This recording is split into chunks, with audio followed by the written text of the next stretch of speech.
Montana's news leader, this is the MTN Noon News. Good afternoon. Thanks for joining us on the Noon News. I'm Andrea Lutz. Emergency officials believe everyone in western Kentucky at a candle factory hit by a tornado is now accounted for. We have more from the Midwest in just a minute, but first. Montana will soon be home to more refugees from Afghanistan. Here's today's leading look. Well, 15 people will be relocated to Helena after a vetting process from the State Department, Homeland Security, and the CIA. An organization called Hands On Global will take responsibility of helping those Afghans get used to life in Montana.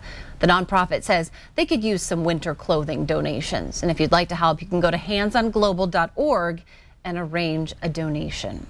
The man found dead in Lame Deer on Sunday was indeed killed by a pack of dogs. An autopsy confirmed what the family of 58-year-old Duke Little Whirlwind feared. In response to the Northern Cheyenne tribe, they have announced that dogs found off-leash in residential areas will be humanely put down. So if you live in the area, make sure that your pet is on a leash. The Montana Fish and Wildlife Commission is pulling back a controversial elk hunting change after it caused a firestorm. The issue comes down to private and public lands in 8 hunting districts in central and southeastern Montana. Hunters on private land would only have needed a general license, but those hunting on public were being forced to still draw a tag. Since commissioners move forward with a plan to keep regulations for elk the same, but also in response, there's now an increased number of permits in those districts, as many as 50%. The proposal will go before the public before a final decision is made February 4th. President Biden's new infrastructure bill will provide millions in funding for 5 water projects in Montana. Of those are the St. Mary Irrigation Project in north central Montana, Dry Prairie and Redwater in northeast Montana, Rocky Boy and the Musselshell Judith Basin Project. The state DNRC says the feds have yet to release guidance on how $1 billion pot will be distributed, but there's also $10 million for the projects from COVID relief money that was passed in March. After a legislative commission gives the final approval, Governor Greg Gianforte will release those funds sometime in January. And that's today's leading look.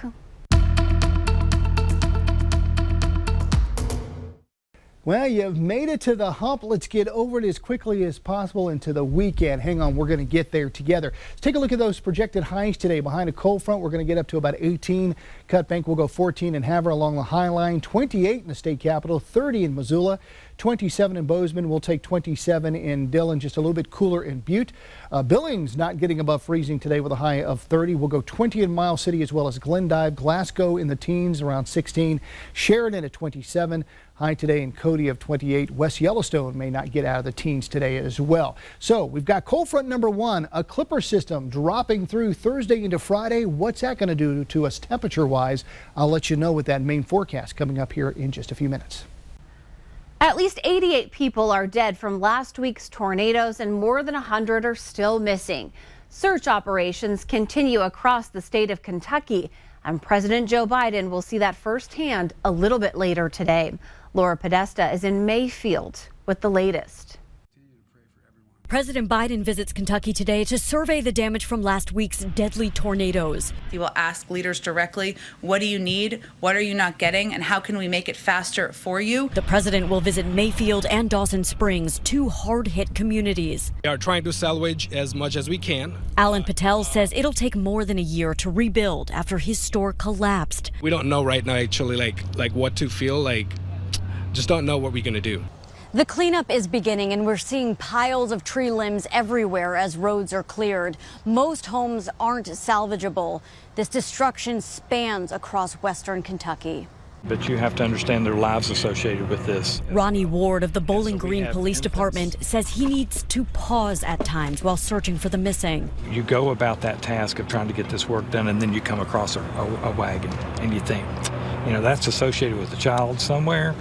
And did that child live? And so those thoughts just, they overtake you, they overwhelm you. Everything was just falling on top of us. Huda Alubahi was pinned under the rubble in her house with her 2 children in her arms. 3-year-old Jaleel died. Alubahi thought she had lost her 1-year-old Julius as well, but he was untouched. And he cried, and then he just stopped. So at that time, I thought he was gone, but he wasn't. More than a dozen children were killed in the storm. Laura Podesta, CBS News, Mayfield, Kentucky.